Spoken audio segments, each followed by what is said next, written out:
Generosity of God's grace. The parable of the laborers in the vineyard is a powerful parable told by Jesus. It teaches us about God's amazing grace and challenges our understanding of fairness, justice, and entitlement. Let's explore for this Sunday's Gospel passage, Matthew chapter 20, 1 to 16, the parable of the laborers in the vineyard, some practical applications we can draw for our worship and towards prayer and meditation. The parable of the laborers in the vineyard teaches us about God's amazing grace and challenges our understanding of fairness and entitlement. There are a few areas you can reflect on. The call to labor. We are all called to serve in the kingdom of God. Second, the unmerited grace. The grace of God from His generosity and avoiding grumbling, comparison, and frustration. Fourth, God's sovereign generosity. Fifth, the last shall be first. The inverted values. The call to labor. The landowner hires laborers at different times of the day. Some came early, some came last.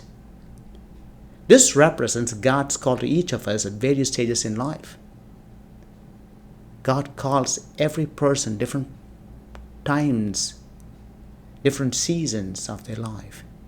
There are people who never know God. There are people who knew God and left the church, left the community because of the bad experiences. But God calls them. We are all called to serve Him no matter when we hear His call. The unmerited grace. All the workers receive the same wage regardless of the hours worked. In a worldly perspective, it may look unfair, no justice, no employee compensation, but goes beyond. God's grace is not earned, it's freely given. We should never compare our blessings to others or feel entitled. Very many times, when we compare other blessings, we become jealous, we become envy.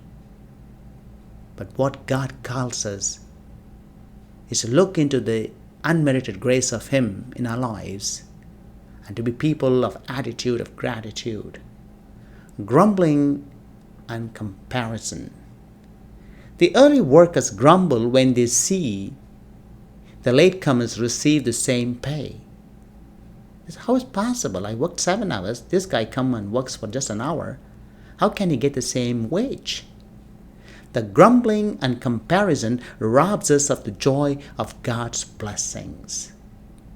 Comparison, grumbling, is a killer to spiritual life. Avoid the trap of jealousy and focus on your own relationship with God. In a relationship with God, the jealousy becomes a trap. It becomes a hurdle. Let's keep it away. God, sovereign generosity. The landowner reminds the workers of their agreed wage. God is sovereign in His generosity. We can't dictate His blessings. Let's trust in God's plan, even if it seems unfair by human standards. The world logic is different from divine logic. The values of the kingdom are different. We cannot be bogged down by the human standards. One day we will come. We have to meet the Lord. What would be our answer? Do we firmly believe in the worldly ways, or do we believe in godly ways? The last shall be first. Jesus concludes by saying, so the last will be first and the first last. God's kingdom operates on different principles than the world. The difference between divine and human logic. Humility and serving others are the key to greatness in God's eyes. ask yourself in prayer, humility and serving others are keys to greatness in God's eyes. The times I failed to be humble, times I was selfish and failed to serve my community, people around me, what would I be in the eyes of God? The parable of the laborers in the vineyard or the landowner challenges our notions of fairness and entitlement. God's grace is freely given, not earned. Its generosity is beyond our understanding. Let's avoid grumbling and comparison, trusting in God's plan, and embracing humility and service. Let's remember, in God's kingdom, the last shall be first and the first last.